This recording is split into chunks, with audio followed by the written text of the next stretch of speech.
Hi, it's Steve. Today we'd like to show you how to change the lower shaft seal on the transmission of your top load washer. It's a really easy repair. Let me show you how we do it. Now to do this repair, we will need to lay the washer on its back. So the first thing we'll need to do is to disconnect the power. So pull the washer far enough forward that you can unplug it. We'll also need to disconnect the inlet hoses. So turn off both the hot and cold water, remove the hoses from the back of the washer, and we'll also need to pull the drain out of the standpipe and be sure to drain as much water out of that drain hose as you can. Once we've done that, we'll pull the washer far enough forward that we can safely lay it on its back. Now before we lay the washer on its back, since we are going to be removing the bottom of the brake and the opening in the base frame is fairly narrow, we need to make sure that our tub stays quite centered. Now to do that, you can either raise the lid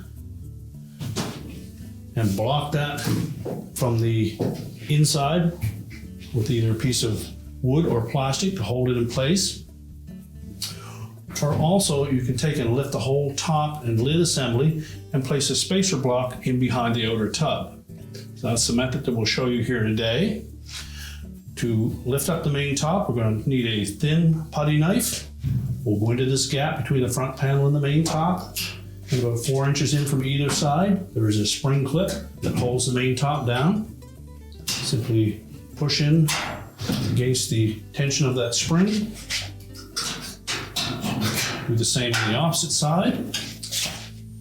And then we'll raise that top up.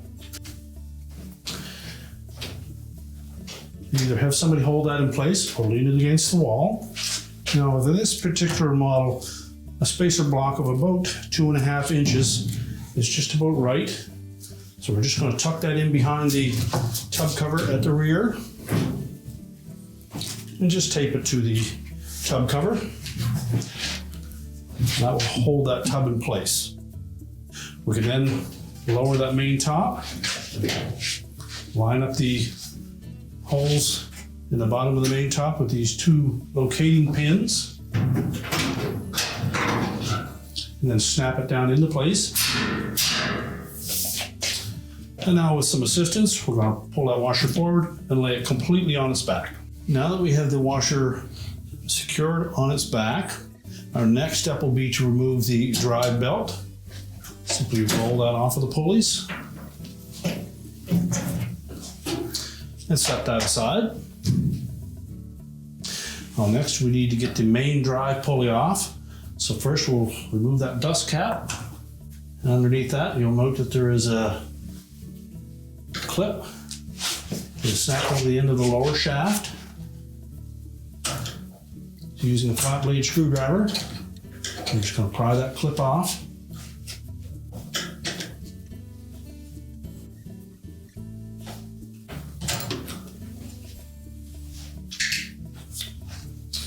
Now next we'll need to take note of the sequence of the following parts that are going to come off. First will be a thin washer, then a cam that fits into that pulley. Slide that off. Now depending on your model, you may have this style of a thrust bearing on the bottom. Well, this is one piece. And then there may be 1 or 2 thrust washers below that. Now our next step is to remove the bottom cover of the brake. Now if you're able to borrow the tool that is specifically made for this style of washer, you can go ahead and install that on there and remove the screws that secure the brake cover. If you don't have that tool, we can simply do it by removing triangular shaped series of 3 screws, and then we'll install some longer ones, remove the remaining short screws, and then just carefully in sequence loosen the longer screws, and that will allow that bottom of the brake to lift away without the spring damaging anything. These are 5/16 hex head screws. They're also a number 10 screw, 24 threads per inch. So a 1024 screw is what we're looking for. And if you can find something 1.5 inches to 2 inches long, we'll just thread those into the same spot.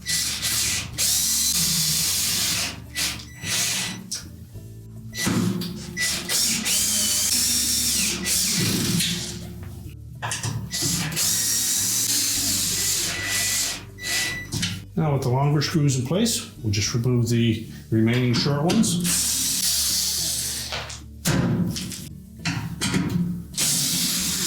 And then we'll just, in sequence, loosen these screws a little at a time.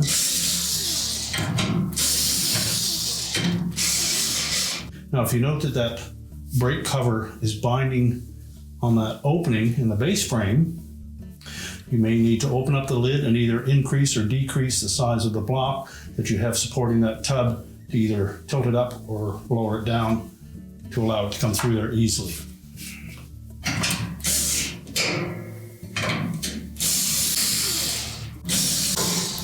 That's popped through on its own. And keeping in mind that spring tension is around 200 pounds pressure on it. That's why we need to make sure that we have at least 3 long screws in here.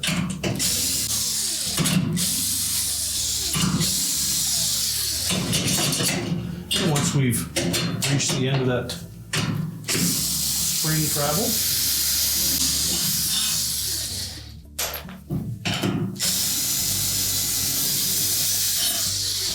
lift the brake drum away. We'll next slide that brake rotor out of the way, and the spring. Now to remove the seal from the bottom of that transmission, if you don't have the proper tool for that, the next easiest way to do that is to take a flat blade screwdriver and just pry up around the edge of that seal. It has a metal casing to that seal that is coated in rubber. Just fold that back enough that you can grip it with a pair of needle nose pliers, and then we'll pull it straight off of that shaft. But first you'll want to clean up any of that grease that's in the way there so that we can see what we're doing.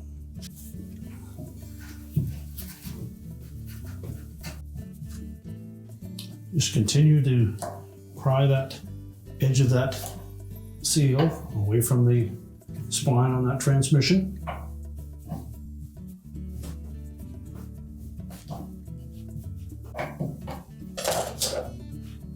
Now once we pull that away a little bit, we'll then take our needle nose pliers and we can pull that old seal completely off of that shaft and discard it. And next we'll want to clean up that area, particularly the inside edge of that lower housing of the transmission, so that the new seal can fit in there nice and tight.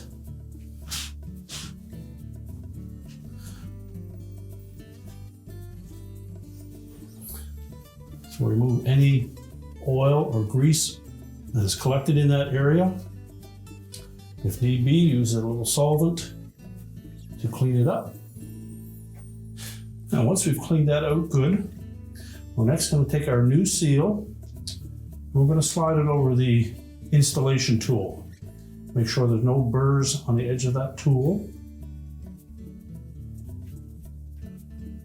And firmly press that on until it bottoms out. And once you have the seal on that tool, you're going to carefully slide that over that shaft.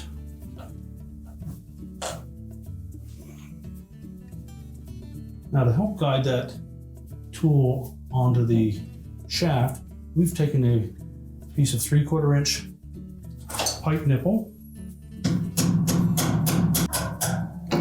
Make sure we have enough length that you won't hit this shaft. We don't want to damage that. Then we're going to drive that seal into the bottom of the transmission.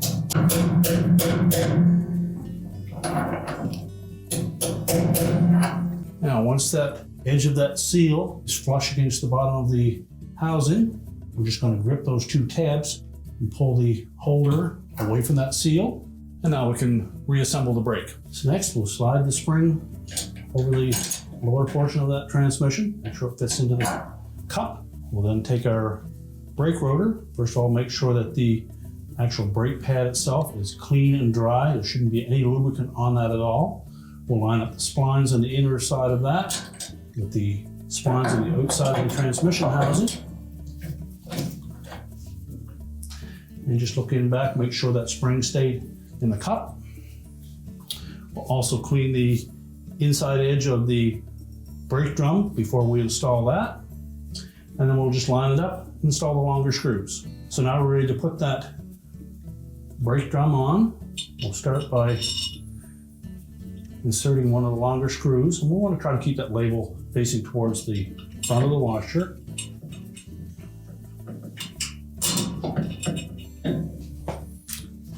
And again, we'll put these on in a triangular pattern.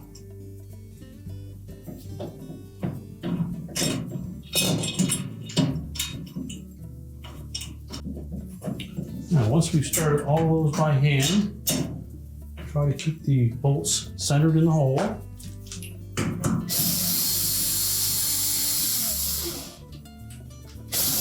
then we'll start to tighten them down.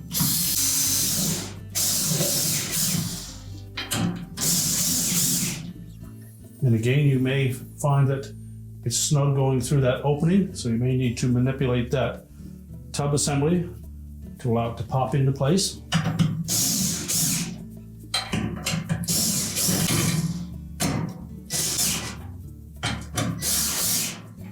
Now, once we're up above the base frame, we should be able to start those shorter screws. Now, once we've got those shorter ones started and are part way in, you can go ahead and remove the long ones again and replace them with the remaining short ones.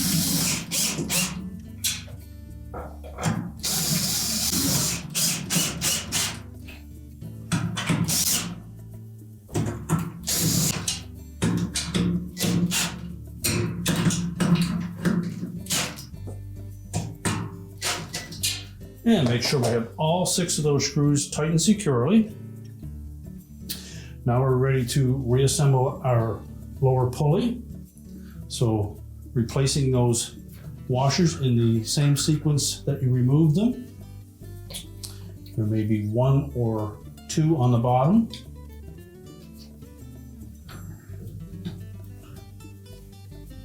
And if we look at the drive pulley, you'll see that there are a couple of ribs on the outside of that hub. And those will be our indicator points for making sure that we have the brake set properly.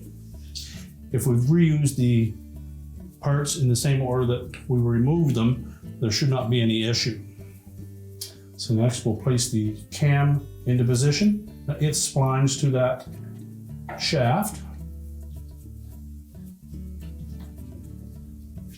Now when we place that cam into the hub of that pulley, that arrow should be pointing away from these 3 inner tabs. And this will be used to indicate whether we have the whole assembly back together properly and adjust it properly. Now next we'll take a flat blade screwdriver.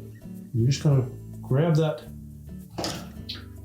little groove in that lower shaft to make sure that we pull that down far enough. Next we'll place that thrush washer on top of that. And then we need to put that E-ring back in place. So make sure that washer is not sit down into that groove. And with a pair of adjustable pliers, we'll pop that E-ring into place.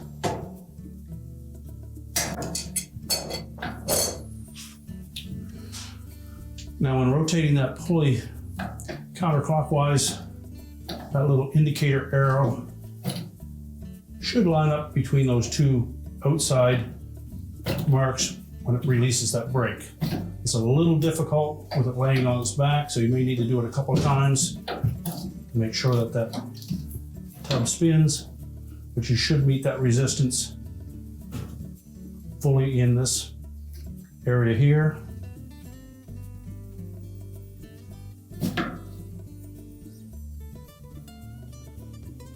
So So as long as that little arrow is between those two when you're meeting that resistance, that's set properly.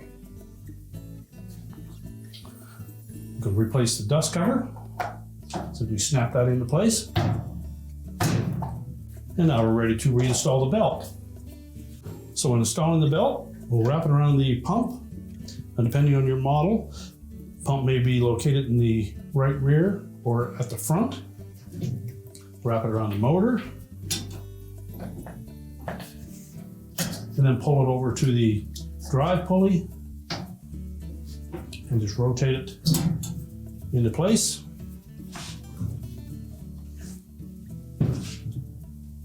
And now we're ready to stand the washer back up. Now that we have the washer back on its feet, we're next going to lift up that top again.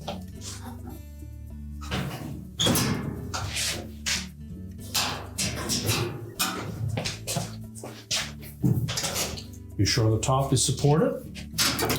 We'll remove our spacer block. Lower the main top back down again, making sure that we line up those locator pins. We're now ready to push the washer back into place. Reconnect our fill hoses, turn on the taps to make sure we have no leaks. Reconnect the drain. Then we can reconnect the power and your repair is complete.